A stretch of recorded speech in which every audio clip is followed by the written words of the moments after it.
Yun mga kalapatids, welcome back dito sa ating YouTube channel, Reggie Club TV mga kalapatids. For today's video mga kalapatids, araw ngayon na Monday, April 15. Yan, so bali nagparonda tayo mga kalapatids. Nawala yung ibon natin. Yun bilis nito Sa atin to. Oh, nice 6.5. Si 6.5 nga mga kalapatids. Maganda tong, sana sa NDR mga kalapatids magandang performance nila 6.5 tsaka si 014. So bali naka-recover na si 014, nakakalipad na siya. Pero lumipad na naman si 6.5. Wala pa kasi yung pares niya guys. Si 6.5. Oh.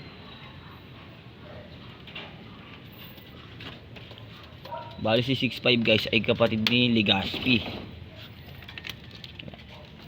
So ayan yung YB natin. Bali 14 days na mga kalapatids. Tapos yung dalawang malalaking inakay natin, yung isa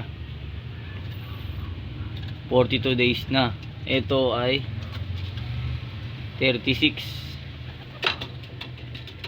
Oh, bali si 6.5. Ayan si 6.5 guys. Papasok si 6.5. 6.5. Pasok agad yan naman.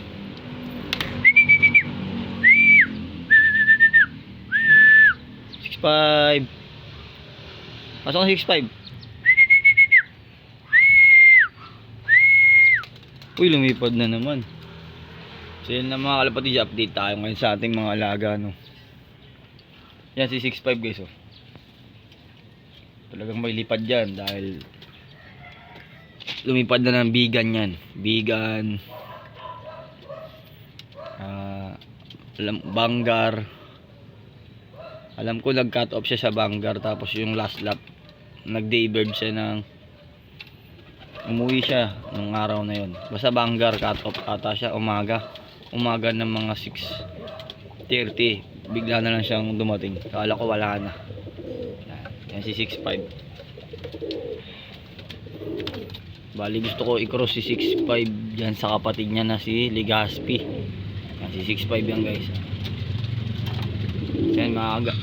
Yan mga kalapatids, magkukuskus muna tayo at bali time keep tayo mga kalapatids.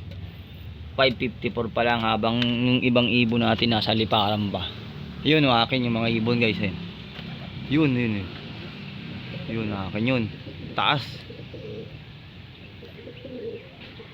Nagdayo. Putik nagdayo yung ibon natin. Ito atin to. Yan natin. Ang taas guys oh. Akin yan, akin. Akin na yan. Grabe. Nagbi-blur, sobrang taas. Akin. Ayan, atin yan. Halos ko konti na lang ibon natin. So, mamaya na lang mga kalapatids. At kuskus muna tayo ng loop bago magpakain. Mamaya na lang po. Welcome back mga kalapatids. So yan, ito na yung mga ibon natin. Yan. So nandito na mga ibon natin mga kalapatids. Yan. At papakainin lang natin. Time check tayo mga kalapatids. 5:59. Na sila oh. Bali si 014 naka-recover na. Nakakalipad na siya. Pero pipilay-pilay pa rin. So bali hindi nga tayo tumuloy sa pan race na 3 laps tsaka 4 laps. Dahil nahirapan yung ibon natin nung Pangasinan, halos maubos. Bali si 6.5 ay inabot nga ng kinabukasan umuwi. Gala ko wala na rin. Yung balang ginawa ko, pinagpahinga ko na lang sila. At sa NDR na lang tayo tutuloy ng laro mga kalapatids. So ngayon mga recover na yan sila. Ang layo ng Lactaw, Pampanga, tapos di tayo nakapagkarga ng Tarlac. Biglang talon ng Pangasinan yung training. Yun. Lusaw mga ibon. Yan, bali. Ito si Blue Bar, halos kinaumagahan na rin to umuwi. Yan, si Iling. Si Putol tsaka yung isang NDR na brown na red bar, wala na. Talagang doon na tumira, nakahuli na yun. Sayang. Check tayo mga kalapatids. 6:01 na mga kalapatids. So bali, magbibigay na tayo ng pagkain at bali bawang tayo ngayon tsaka honeybee Monday. Mamaya na lang po ulit mga kalapatids. Welcome back mga kalapatids. Yan, nagpakain na tayo. Bali ni yan.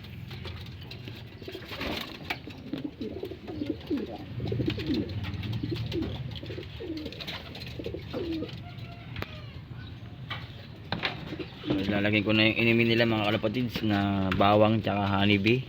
Yan. Paubos na naman yung ating honey. Yan.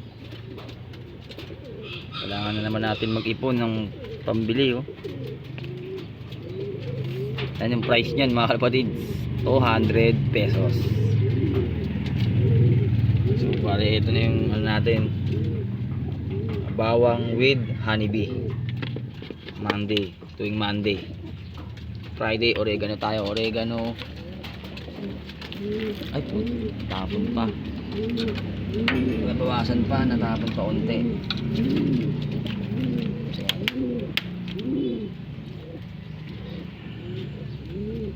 So yan lang po ang update ko sa ating mga ibon mga kalapatids. At i-update ko na lang po kayo sa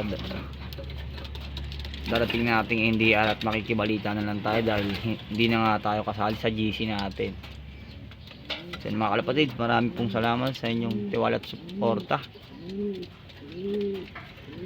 at panonood sa ating mga munting video mga kalapatids. So yan, si Brownie lang ang nag-daybird nung Pangasinan, no?